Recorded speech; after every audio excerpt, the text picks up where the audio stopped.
seen what's out there. South Africans, how can I say? I think we would call it Africanism. We've created something within our clothing that you actually can't find anywhere else in the world.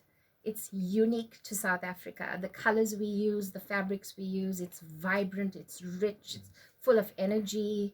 And I think our South African designers bring that to the table. Well, we are a diverse nation, and that shows in a lot of cultures together. our Yeah, designs, right, and the allows clothes it that, together. that Yes. that we're wearing. We also have this unique ability to say, once we may capture, some international trends, we are still uniquely African. Kireshen, right? I mean, we still have that wonderful bond that we can have in our clothes, in our design, and in the various things that we do. Oh, definitely. I think fashion stems from culture, and because we have such a diverse culture in South Africa, and I mean it's such a unique culture, it obviously it comes out in our fashion, and I mean if as Riteshni said, I mean if you go anywhere in the world, you're not going to find what we find in South Africa. Our fashion is unique. Our people are unique, and how people express themselves through fashion is unique. I love that. We're still going to talk about the do's and don'ts, give you some advice for summer 2019 in terms of fashion, style, and maybe a bit of beauty and grace thrown along the lines tonight with my studio guests. Fashion designers Riteshni Singh and Kireshen Chetty are my studio guests on Thursday Talk. Before we get into looking into the crystal ball and you giving us some advice and tips for summer 2019, I'll ask you both the same question. Riteshni, I'll come to you first.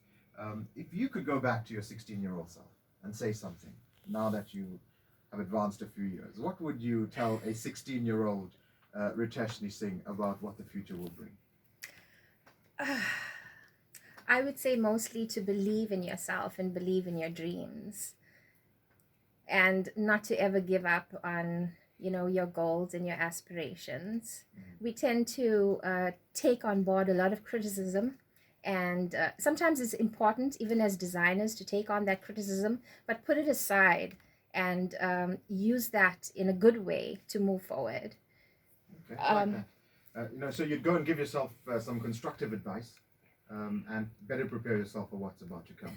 Well, it isn't an industry. Life's good, but no one said it's fair. That's true, actually. Life is good, and who said it's fair? Kireshen, in terms of you going back into a time machine, and the reason why I asked this, I watched Back to the Future over the weekend. They had them all in a row, 1, 2, and 3, so I spent a good couple of hours watching it on television. So what would you go back in time and tell a 16-year-old Kireshen what to expect?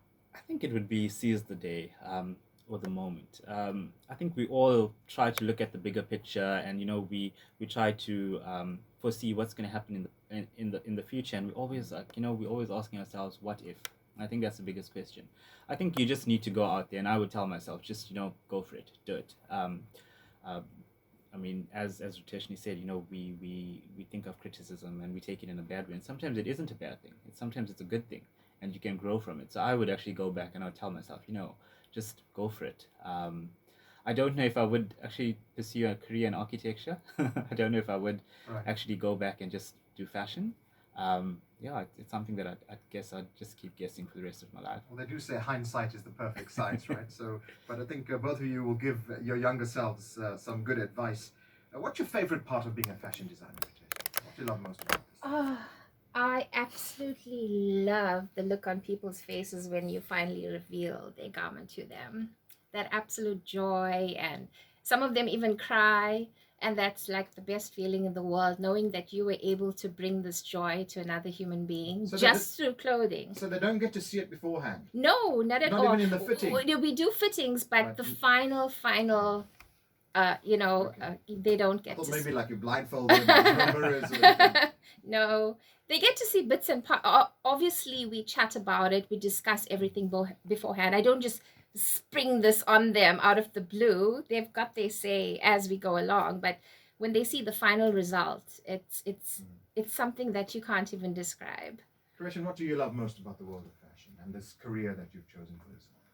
I think it's the same as Riteshni has said. A lot of my clients, I work with them by correspondence. So a lot of them are out of town, and a lot of overseas clients as well. So it's just when you try to explain something to a client, they may not necessarily understand what you're actually trying to say until they see it. So I think, yeah, the final reveal is the biggest. It's I think you appreciate that the most when you see the look on their faces and just how much joy this dress or this garment has brought to them.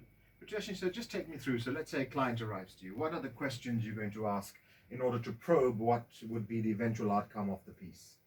Well, first and foremost, I have to assess their personality type. And how would you do that? Well, as soon as they walk through the door, I already know their personality. So what are you looking at? Well, we're looking at people who are joyful and free-spirited, and then you get those who are really reserved and want to be, follow trends. So once I've sussed that out, then we sit down, we look at their body shape, their size, how tall they are, how short they are. Obviously, certain designs don't suit certain figures. So we've got to take all of that into consideration before designing the final garment.